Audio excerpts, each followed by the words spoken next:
लड़की, डॉक्टर साहब मेरा बेटा बाइक से गिर गया। डॉक्टर, मैं हिंदी में अच्छा नहीं हूँ, कृपया मुझे अंग्रेजी में बताओ। लड़की, मेरा लौंडा गिरोंडा हीरो होंडा ब्रोकन हड्डी, कर दे पट्टी। सोचा था 2 शादियां करूंगा, एक पीटेगी तो दूसरी बचाएगी। रात को सपना देखा, एक ने पकड़ रखा था, दूसरी पीट रही थी। एक लड़की जा रही थी, उसका पेन गिर गया। एक लड़का उसका पेन उठाकर दिया और बोला, आपका नाम? लड़की बोली, पिता के पहले और माता के बाद लगाते हैं वही है मेरा नाम। आप बताओ लड़की का क्या है नाम? ये बड़ी अच्छी बात कही आप। फेसबुक से थक जाते हैं तो व्हाट्सएप चले जाते हैं, जब व्हाट्सएप से थक जाते हैं तो इंस्टाग्राम पर चले जाते हैं। ओह माय गॉड, इतनी भाग दौड़ भरी जिंदगी। एक अमीर लड़की को स्कूल में गरीब परिवार पर निबंध लिखने को कहा गया। जरा गौर फरमाइए लड़की ने क्या लिखा। एक गरीब परिवार था, पिता गरीब, माँ गरीब, बच्चे गरीब। परिवार में 4 नौकर थे, वो भी गरीब। स्कॉर्पियो कार थी, वो भी टूटी हुई थी। उनका गरीब ड्राइवर बच्चों को उसी टूटी कार में स्कूल छोड़ के आता था। बच्चों के पास पुराने एप्पल आईफोन 8 मोबाइल थे। बच्चे हफ्ते में सिर्फ 3 बार ही ताज होटल में खाना खाते थे, बाकी दिन घर पर ही खाते थे। घर में सिर्फ 2 ही एसी थे और वो भी सेकेंड हैंड। सारा परिवार बड़ी मुश्किल से ऐश कर रहा था।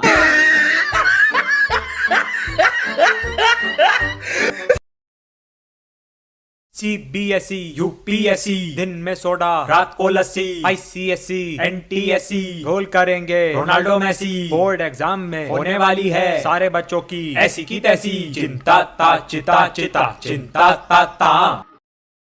एक रात एक चोर एक घर में घुसा, दरवाजा खोला तो एक बूढ़ी औरत सो रही थी। खटपट की आवाज से उसकी आंखें खुल गईं। चोर घबरा गया, लेकिन बुढ़िया बोली, डरो मत बेटा, लगता है किसी मजबूरी के कारण तुम ऐसा काम कर रहे हो। कोई बात नहीं, अलमारी में एक तिजोरी है, उसमें का सारा पैसा और गहना तुम चुपचाप ले जाना, लेकिन पहले मेरे पास आकर बैठो। मैंने अभी अभी एक सपना देखा है, वह सुनकर जरा मुझे उसका मतलब तो बता दो। चोर बुढ़िया की बातों में आ गया और चुपचाप जाकर उसके पास बैठ गया। बुढ़िया ने कहा, बेटा मैंने देखा कि मैं एक जंगल में खो गई हूँ। तभी एक कौवा मेरे पास आया और उसने 3 बार जोर जोर से बोला, पिंटू पिंटू पिंटू। बस फिर सपना खत्म हो गया और मेरी आंखें खुल गईं। जरा बताओ इसका क्या मतलब हुआ। चोर सोचने लगा। इतने में बुढ़िया का बेटा पिंटू अपना नाम जोर जोर से सुनकर उठ गया और अंदर आकर चोर को जमकर पीटा। बुढ़िया बोली, बस करो, अब मत मारो। चोर बोला, नहीं नहीं, मुझे और मारो, ताकि मुझे आगे से याद रहे कि मैं एक चोर हूँ, सपनों का मतलब बताने वाला नहीं। एक बूढ़ी औरत 2 लाख रुपए जमा करने बैंक जाती है। मैनेजर ने बुढ़िया से पूछा, इतने पैसे आपके पास कहाँ से आए? बुढ़िया बोली, मैं शर्त लगाती हूँ कि आपको भी शर्त लगानी है। मैनेजर बोला, नहीं। बुढ़िया ने कहा, वैसे भी आप मुझसे शर्त नहीं जीतेंगे। मैनेजर को गुस्सा आया और वह शर्त लगाने के लिए तैयार हो गया। बुढ़िया बोली, शर्त यह है कि कल सुबह 10 बजे मैं आपको 2 थप्पड़ मारूंगी और आपका पूरा शरीर हरा हो जाएगा। अगर ऐसा नहीं हुआ तो मैं आपको 10,000 दूंगी, और यदि ऐसा हो गया तो आप मुझे 10,000 रुपए देंगे। मैनेजर सोचा, ऐसा संभव थोड़ी है। उसने शर्त मान ली। अगले दिन बुढ़िया अपने वकील के साथ बैंक पहुंची और शर्त के अनुसार उसने मैनेजर को जोर से 2 थप्पड़ मारे। इतने में वकील दीवार से सिर पीटने लगा। मैनेजर ने बुढ़िया से पूछा, ये आपके वकील को क्या हो गया? बुढ़िया मुस्कुराते हुए बोली, मैंने इससे 20,000 रुपए की शर्त लगाई थी कि आज सुबह ठीक 10 बजे मैं बैंक के मैनेजर को 2 थप्पड़ मारूंगी। अमेरिका में जब कोई बच्चा बाइक से गिरने के बाद घर पहुंचता है तो उसकी माँ सबसे पहले उसे बिठाती है, देन डॉक्टर को कॉल करती है। और जापान में जब कोई बच्चा बाइक से गिर जाता है तो उसकी माँ सबसे पहले उसके फ्रैक्चर चेक करती है और फ्रैक्चर चेक करने के बाद उनपे बैंडेज करती है। और जब मैं बाइक से गिरता हूँ तब माँ, हाँ बेटा, मैं बाइक से गिर गया। क्या?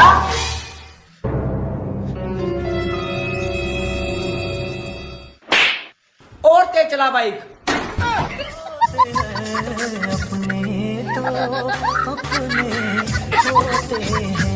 दोस्तों, एक बार एक राजा के राज्य में महामारी फैल गई। चारों ओर लोग मरने लगे। एक रात राजा को एक सपना आया कि हे राजा, तुम्हारी राजधानी के बीचों बीच जो पुराना सूखा कुआं है, अगर अमावस्या की रात को राज्य के हर घर से एक एक बाल्टी दूध उस कुएं में डाल दिया जाए तो अगली ही सुबह ये महामारी समाप्त हो जाएगी। राजा ने अगले दिन पूरे राज्य में यह घोषणा करवा दी कि महामारी से बचने के लिए अमावस्या की रात को हर घर से कुएं में एक एक बाल्टी दूध डालना जरूरी है। अमावस्या की रात जब लोगों को कुएं में दूध डालना था, उसी रात राज्य में रहने वाली एक कंजूस बूढ़ी औरत ने सोचा कि सारे लोग तो कुएं में दूध डालेंगे, अगर मैं एक बाल्टी पानी डाल दूं तो किसी को क्या पता चलेगा। उस कंजूस औरत ने रात में चुपचाप एक बाल्टी पानी कुएं में डाल दिया। अगले दिन जब सुबह हुई तो महामारी समाप्त नहीं हुई। राजा ने जब कुएं के पास जाकर इसका कारण जानना चाहा तो उसने देखा कि सारा कुआं पानी से भरा हुआ है। दरअसल दोस्तों, ऐसा इसलिए हुआ क्योंकि जो विचार उस बूढ़ी औरत के मन में आया था, वही विचार सभी लोगों के मन में आ गया और सबने कुएं में दूध की जगह पानी डाला। दोस्तों, बात सिर्फ इतनी सी है कि जब भी कोई ऐसा काम आता है जिसे बहुत सारे लोगों को मिलकर करना होता है, तो अक्सर हम अपनी जिम्मेदारियों से यह सोचकर पीछे हट जाते हैं कि कोई न कोई तो कर ही देगा।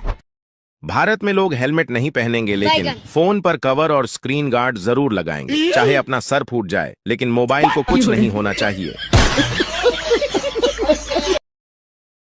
एक बच्चे का जन्म होने वाला था। जन्म से कुछ समय पहले बच्चा भगवान से बोला, हे प्रभु, मैं इतना छोटा हूँ, खुद से कुछ कर भी नहीं पाता, भला मैं पृथ्वी पर कैसे रहूंगा? मुझे कहीं नहीं जाना, मुझे अपने पास ही रहने दीजिए। भगवान बोले, हे बालक, मैंने तुम्हारे लिए एक फरिश्ता चुना है, वो तुम्हारे लिए मुस्कुराएगा भी और तुम्हारा ख्याल भी रखेगा। बच्चा बोला, जब लोग मुझसे बात करेंगे तो मैं समझूंगा कैसे? मुझे तो उनकी भाषा भी नहीं आती। भगवान बोले, तुम्हारा फरिश्ता तुमसे मधुर शब्दों में तुमसे बात करेगा, वो तुम्हें चलना बोलना और प्रार्थना करना भी सिखाएगा और वो तुम्हें सभी बुरे लोगों से बचाएगा, भले ही उसकी जान ही क्यों न चली जाए। इस बीच पृथ्वी से किसी के कराहने की आवाज सुनाई दी। बच्चा समझ गया कि अब उसे जाना होगा। बच्चा बोला, हे ईश्वर, मेरे जाने का समय हो गया है, कृपया करके मुझे उस फरिश्ते का नाम बता दीजिए। भगवान बोले, तुम नाम जानकर क्या करोगे? बस इतना जान लो, तुम पृथ्वी पर उसे माँ कहकर बुलाओगे तो बस अपनी प्यारी माँ के लिए एक लाइक करके सब्सक्राइब कर दो। पूरा सुनिए, मजा आएगा। मुझे तो अपनों ने लूटा, गैरों में कहाँ दम था। मेरी हड्डी वहाँ टूटी जहाँ हॉस्पिटल बंद था। मुझे जिस एम्बुलेंस में डाला उसका पेट्रोल कम था। मुझे रिक्शे में इसलिए बैठाया क्योंकि उसका किराया कम था। मुझे डॉक्टरों ने उठाया, नर्सों में कहाँ दम था। मुझे जिस बेड पर लेटाया उसके नीचे बम था। मुझे तो बम से उड़ाया, गोली में कहाँ दम था। और मुझे सड़क में दफनाया क्योंकि कब्रिस्तान में फंक्शन था।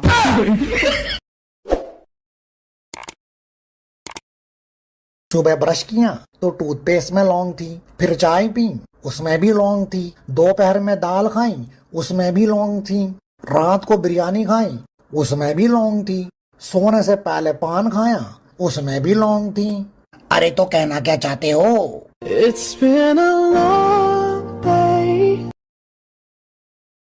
जापान में दो भाई रहते थे। एक का नाम जो था, दूसरे का नाम वो था। एक रात जो को बाथरूम में भूत दिखा। जो डर गया और उसने वो को आवाज लगाई। वो दौड़ते हुए बाथरूम में आया और भूत को देखते ही उसका हार्ट फेल हो गया और वो मर गया। बस उसी दिन से कहावत हो गई, जो डर गया वो मर गया। दुख क्या है? 7 बजे नींद खुले और पता चले अब वापस नहीं सोना। खुशी क्या है? रात को 2 बजे नींद खुले और पता चले कि अभी 5 घंटे और सोना है। डबल खुशी क्या है? रात को नींद खुले और पता चले कल तो छुट्टी है। होली पर इतने भी पुराने कपड़े मत पहन लेना कि कोई रंग लगाने की बजाय रोटी देकर चला जाए।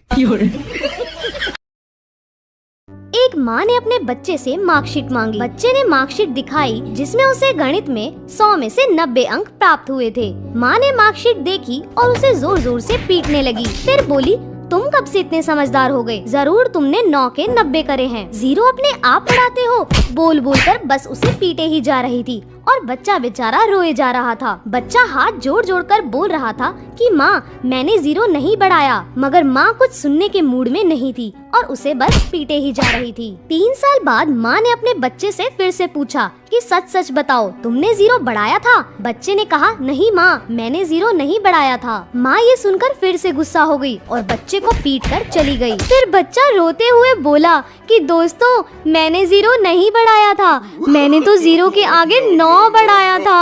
और ये बात दूर खड़ी माँ ने सुन ली और आगे क्या हुआ आप देख ही सकते हैं। When you study, you pass. And when you pass, you get happy. And when you get happy, you play. And when you play, you get tired. And when you get tired, you get sick. And when you get sick, you die. So don't study. Pintu एक बार अपने घर की light सुधार रहा था, तभी उसके ऊपर बिजली का तार गिर गया। पिंटू तड़प तड़प कर मरने ही वाला था कि अचानक उसे याद आया कि बिजली तो सुबह से बंद है। वापस उठकर हंसते हुए बोला, साला याद नहीं आता तो आज मर ही जाता। दोस्तों 3 लड़के थे, तीनों ने मिलकर एक बॉल खरीदी जिसकी कीमत 30 रुपए थी। तीनों ने 10-10 रुपए मिलाकर 30 रुपए दुकानदार को दिए और वो दुकान से जाने ही वाले थे, तभी दुकानदार को याद आया कि बॉल तो सिर्फ 25 रुपए की है। दुकानदार ईमानदार था, उसने तुरंत अपने नौकर से 5 रुपए लौटाने को कहा। जब नौकर ने 5 रुपए वापस किए तो तीनों लड़कों ने खुश होकर 2 रुपए टिप उस नौकर को दिए और 1-1 रुपए आपस में बांट लिए। कुछ देर बाद एक लड़का कहने लगा कि हमने तो 9-9 रुपए खर्च किए हैं, इसलिए बॉल की कीमत हुई 27 रुपए और फिर 2 रुपए नौकर को टिप दिए, मतलब हुए 29 रुपए। लेकिन हमने तो टोटल 30 रुपए दिए थे, आखिर 1 रुपया कहाँ गया? दोस्तों अगर आप समझ गए हैं कि 1 रुपया कहाँ गया तो जरूर बताइए, और अगर इसका सही जवाब जानना चाहते हैं तो कमेंट बॉक्स में पिन है।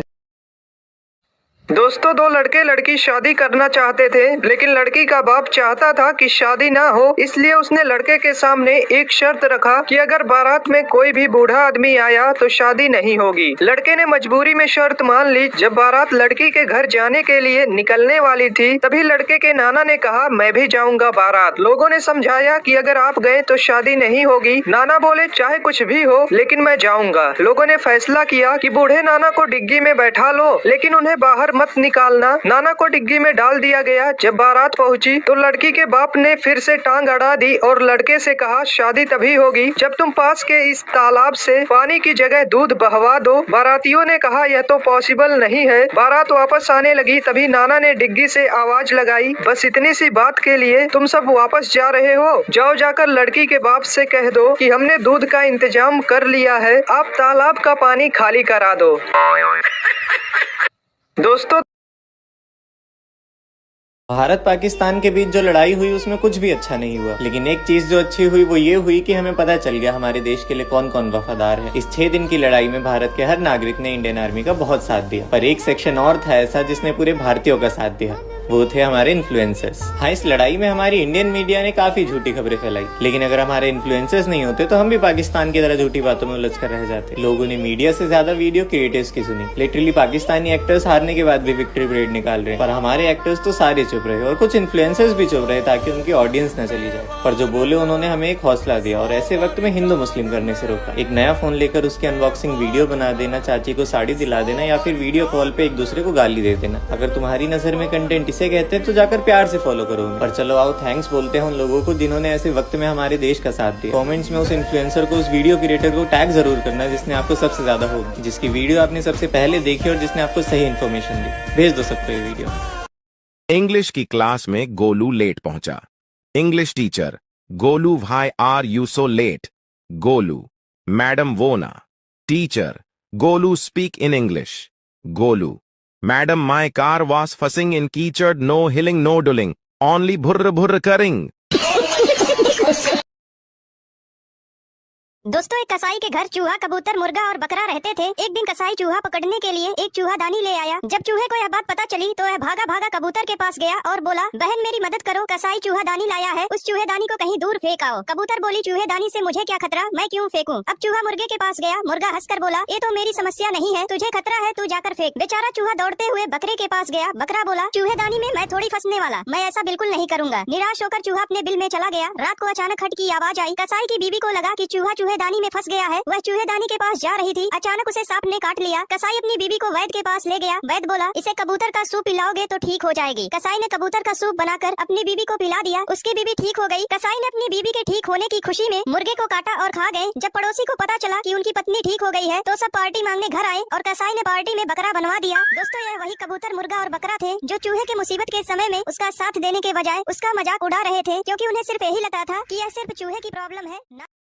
तुम्हें पता है एक जेंटलमैन कौन होता है? जो तुम्हारी बकवास बातें भी बड़े गौर से सुने, जो तुम्हारा रंग रूप दौलत देखकर नहीं, तुम्हारी मासूमियत देखकर तुम्हें प्यार करे, जो तुम्हारी बिना फिल्टर वाली फोटो की भी तारीफ करे और जब तुम इनसिक्योरिटीज हो तो इग्नोर नहीं क्लियर करे, जिसे तुम्हारे जिस्म से नहीं बालों से खेलना पसंद हो, जो तुम्हारी मर्जी के बगैर तुम्हें उस नज़र से देखे भी ना, भले ही तुम्हारी आँख खुली हो या बंद हो, जो तुम्हें भले ही कितना भी प्यार करता हो लेकिन अपनी माँ को हमेशा प्रायोरिटी दे, जो महंगे महंगे गिफ्ट्स भले ही ना दिलाए लेकिन तुम्हारे पीरियड्स में तुम्हें एक चॉकलेट जरूर ला कर दे, जो भले ही तुम्हारी गलतियों पे तुम्हें डांटे लेकिन दूसरों के आगे बहुत रिस्पेक्ट से बात करे, जिसके पास ऑप्शंस भले ही कितने हो लेकिन वो हमेशा सिर्फ तुम्हें ही चुने, जो तुम्हारे आगे रोने से बिल्कुल ना शर्माए और उसे देखकर जब तुम रो दो तो वो चुप हो जाए, और अगर ऐसा लड़का तुम्हें मिले तो उसका साथ कभी मत छोड़ना।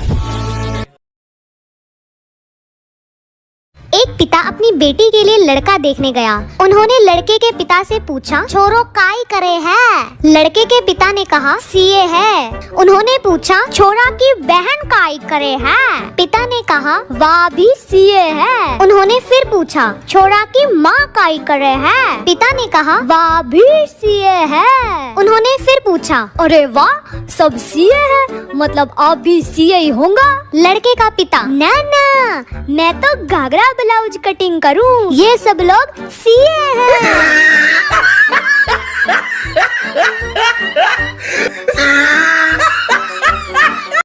एक लड़का एग्जाम हॉल में बैठा था। पेपर बहुत टफ था। वह चीटिंग करना चाहता था लेकिन एग्जामिनर बहुत स्ट्रिक्ट था। थोड़ी देर बाद लड़के ने एग्जामिनर को अपने पास बुलाया और उसके कान में कुछ फुसफुसाया। एग्जामिनर चुपचाप जाकर चेयर पर बैठ गया और वहीं बैठा रहा। सभी छात्रों ने खूब चीटिंग की। एग्जाम खत्म हुआ तो सभी ने बाहर आकर उस लड़के से पूछा, भाई तूने एग्जामिनर को ऐसा क्या बोला कि वो चेयर से उठे ही नहीं? वह लड़का शर्माते हुए कहा, मैंने बोला था सर, पीछे से आपकी पैंट फटी है। एक तरफ पूरा प्ले बॉय समाज डरा हुआ है तो दूसरी तरफ धोखा खाया पूरा एक समाज खुशी मना रहा है। तो एक कहानी है मुजफ्फरनगर की, जब एक लड़का और एक लड़की रिलेशनशिप में आते हैं। जिंदगी में खुशी के पल पिरोकर एक दूसरे के दिन हसीन बनाते हैं। भरोसा एक ऐसी चीज है जिसका कोई सर्टिफिकेट नहीं होता, इसलिए विश्वास करके एक दूसरे को गले लगाते हैं। पर एक दिन खिड़की से एक परिंदा एक कागज लेकर आता है जिसे पढ़कर उस लड़की का दिल एकदम टूट जाता है। खुदगर्जी की चिट्ठी पढ़ती है जिसमें लिखा होता है कि मेरे घर वालों ने मेरी शादी कहीं और तय कर दी। पर वो कहती है कि सुनो, हम मना लेंगे, तुम्हारे घर वाले ही तो है, समझा देंगे। पर लड़का कुछ बहाने बनाने के बाद साफ मना कर देता है। तो लड़की सवाल करती है, ये बात तुम्हें तब याद नहीं आई जब तुम मेरा जिस्म नोच रहे थे? तो लड़का गुस्सा होकर कह देता है कि देखो, इसमें दोनों की मंजूरी थी। पर लड़की कहती है कि मंजूरी इसलिए थी क्योंकि तुम मुझसे शादी करने वाले थे। लाखों बार ना सुनने के बाद लड़की एक प्लान बनाती है और उसे मिलने बुलाती है और दोनों मिलकर ये डिसाइड करते हैं कि एक आखिरी बार हम बिस्तर होंगे। और रूम में पहुंचने के बाद जब उनके बीच ये सब शुरू होता है तो लड़की नीचे जाकर उसका काट देती है। उसने सही किया या गलत ये कमेंट्स में जरूर बताना। बाकी अपने सभी प्ले बॉय दोस्तों को भी